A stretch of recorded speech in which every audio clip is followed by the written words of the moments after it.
Pada kursus minggu pertama ini, kita akan membahas mengenai pencegahan primer alergi yang akan dibagi beberapa tahap. Pertama, kita akan membahas epidemiologi dan istilah-istilah pada penyakit alergi. Yang kedua, kita akan membahas faktor risiko alergi. Dan ketiga, membahas atopic march. Pembahasan kita yang pertama adalah tentang epidemiologi dan istilah-istilah pada penyakit alergi. Angka kejadian penyakit alergi di dunia semakin meningkat setiap tahunnya. World Allergy Organization atau WHO melaporkan bahwa sekitar 30–40% dari total populasi dunia menderita penyakit alergi seperti alergi makanan, dermatitis atopik, asma, dan rinitis alergi. WHO juga memprediksi angka kejadian asma akan mencapai 400 juta orang di tahun 2025. 220–250 juta orang diperkirakan menderita alergi makanan.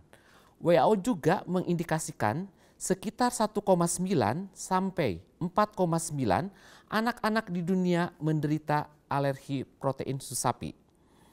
Angka ini diprediksi akan semakin meningkat jika tidak ada upaya pencegahan yang dilakukan. Sebelum membahas upaya pencegahan alergi primer, mari kita terlebih dahulu membahas seputar istilah-istilah pada penyakit alergi. Secara garis besarnya, istilah yang perlu diketahui oleh kita semua, yang pertama adalah sensitisasi, yang kedua hipersensitivitas, yang ketiga alergi, dan yang keempat atopi. Sensitisasi adalah pembentukan zat imun atau antibodi yang disebut imunoglobulin E terhadap suatu rangsangan tertentu dengan ditunjukkan hasil tes alergi positif, yaitu uji tusuk kulit atau kadar IgE spesifik. Sensitisasi memiliki 3 sifat utama, yaitu yang pertama, adanya aktivasi sistem imun. Yang kedua, tes alergi menunjukkan hasil positif. Dan yang ketiga, tidak ada reaksi klinis saat kontak dengan zat penyebab alergi yang kita sebut alergen. Istilah yang kedua adalah hipersensitivitas. Hipersensitivitas menunjukkan gejala atau tanda berulang yang bersifat objektif.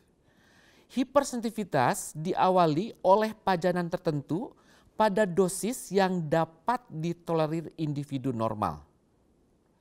Istilah yang ketiga yakni alergi itu sendiri. Alergi adalah suatu keadaan klinis dari reaksi hipersensitivitas yang disebabkan oleh suatu mekanisme imunologis yang diperantarai bisa oleh antibodi maupun oleh sel-sel sistem imun. Alergi memiliki 2 sifat utama, yaitu reaksi tubuh atau reaksi klinis yang timbul saat kontak dengan alergen, dan yang kedua selalu didahului oleh sensitisasi. Sederhananya, alergi adalah suatu reaksi abnormal yang muncul dari sistem kekebalan tubuh kita sendiri karena bereaksi terhadap zat-zat yang ada di sekitar kita yang disebut alergen. Pada saat tubuh orang yang mengalami alergi atau orang yang mempunyai bakat alergi terpapar oleh alergen, sistem kekebalan tubuh akan menganggap alergen tersebut sebagai benda atau organisme yang berbahaya dan sistem kekebalan bereaksi secara berlebihan. Istilah yang keempat adalah atopi atau bakat alergi. Atopi merupakan suatu kecenderungan genetik pada individu atau keluarga untuk membentuk antibodi imunoglobulin E sebagai respon terhadap pajanan alergen dosis rendah yang biasanya berupa protein. Atopi ini memiliki karakteristik yaitu kecenderungan reaksi alergi yang diperantarai imunoglobulin E dan diturunkan. Kondisi hipersensitivitas pada suatu individu dapat menyebabkan 2 kondisi tertentu, yaitu kondisi alergi dan kondisi non-alergi. Perbedaannya adalah kalau alergi mekanismenya melalui reaksi imunologis, sedangkan non-alergi mekanismenya tidak melalui mekanisme imunologis. Alergi itu sendiri terbagi menjadi dua tipe, yaitu alergi yang diperantarai antibodi dan alergi yang diperantarai oleh sel-sel sistem imun. Alergi yang diperantarai oleh antibodi dibagi lagi menjadi tipe alergi yang diperantarai imunoglobulin E dan bukan imunoglobulin E.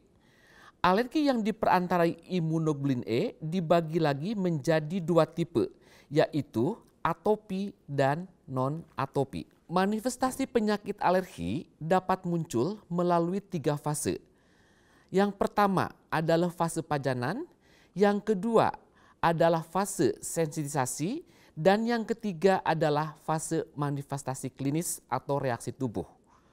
Ketiga fase ini dapat muncul sebagai hasil interaksi antara faktor genetik dan faktor lingkungan.